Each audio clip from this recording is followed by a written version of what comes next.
മലയാളിയിലേക്ക് സ്വാഗതം. ഭീകരാക്രമണ ഭീഷണിയെ തുടർന്ന് പാകിസ്ഥാൻ വ്യോമാതിർത്തി ഒഴിവാക്കാൻ വിമാനങ്ങൾക്ക് അമേരിക്ക നിർദ്ദേശം നൽകി.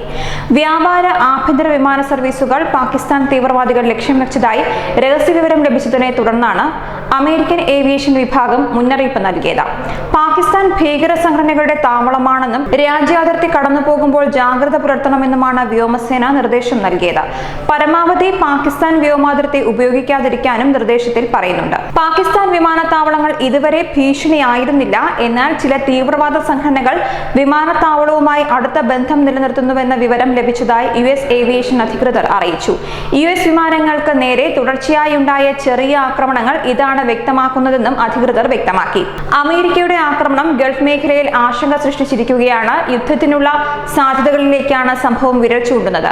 ബാഗ്ദാദിലുള്ള അമേരിക്കൻ എംബസിക്ക് നേരെ ഇറാഖി പ്രക്ഷോഭകർ കഴിഞ്ഞ ദിവസം പ്രക്ഷോഭം അഴിച്ചുവിട്ടിരുന്നു. അമേരിക്കൻ ഡ്രോൺ ആക്രമണങ്ങളിൽ നിരവധി പേർ കൊല്ലപ്പെട്ടതിനെ തുടർന്നായിരുന്നു ഇത്. പ്രക്ഷോഭത്തിനിടെ ഇവർ എംബസിക്കുള്ളിലേക്ക് കയറുകയും അമേരിക്കൻ സൈനികരുമായി ഏറ്റുമുട്ടുകയും ചെയ്തിരുന്നു.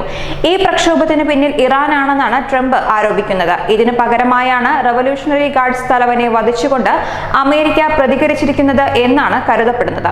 ലോകത്തെ ഏറ്റവും വലിയ സൈനിക ശക്തികളിലൊന്നാണ് അമേരിക്ക. എന്നാൽ ഈ വർഷം അമേരിക്കയുടെ ഡ്രോൺ ഇറാൻ വെടിവെച്ചിട്ടതും ഇതേ വിമാനത്തിന്റെ മറ്റു 2 തകർച്ചകളും വാഷിംഗ്ടണിന്റെ സൈനിക ശേഷിയെ കാര്യമായി ബാധിച്ചുവെന്നാണ് റിപ്പോർട്ട്. 1530.70 കോടി രൂപ വില വരുന്ന ഇത്തരം ഡ്രോണുകൾ 2 എണ്ണം മാത്രമാണ് US നാവികസേനയുടെ കയ്യിൽ അവശേഷിക്കുന്നത്. എന്നാൽ ഇത്തരം ഡ്രോണുകൾ ഇനി നിർമ്മിക്കാനുള്ള പദ്ധതികൾ അമേരിക്ക ഉപേക്ഷിച്ചതായും റിപ്പോർട്ടുകൾ സൂചിപ്പിക്കുന്നുണ്ട്.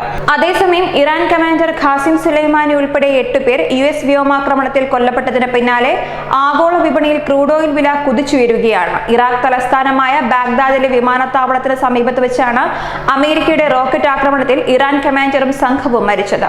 അമേരിക്കയ്ക്ക് ശക്തമായ തിരിച്ചടി നൽകുമെന്ന് ഇറാൻ പ്രഖ്യാപിച്ചതിന് പിന്നാലെ യുദ്ധസമാനമായ സാഹചര്യമാണ് നിലനിൽക്കുന്നതെന്ന് വിദേശകാര്യ വിദഗ്ധർ വ്യക്തമാക്കി.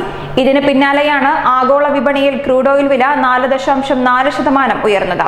വരും ദിവസങ്ങളിലും ക്രൂഡ് ഓയിൽ വില ഉയരുമെന്നാണ് പ്രതീക്ഷിക്കപ്പെടുന്നത്. ഇന്ത്യ ഉൾപ്പെടെ നിരവധി രാജ്യങ്ങൾ ക്രൂഡ് ഓയിൽ ഇറക്കുമതി ചെയ്യുന്നത് പശ്ചിമേഷ്യൻ മേഖലകളിൽ നിന്നാണ്. ഇവിടെ യുദ്ധസമാനമായ സാഹചര്യം ഉണ്ടാകുന്നത് ആഗോള വിപണിയിലെ ക്രൂഡ് ഓയിൽ വിലയെ കാര്യമായി സ്വാധീനിക്കുകയും ചെയ്യും. ന്യൂസ് ഡെസ്ക് പ്രവാസി മലയാളി.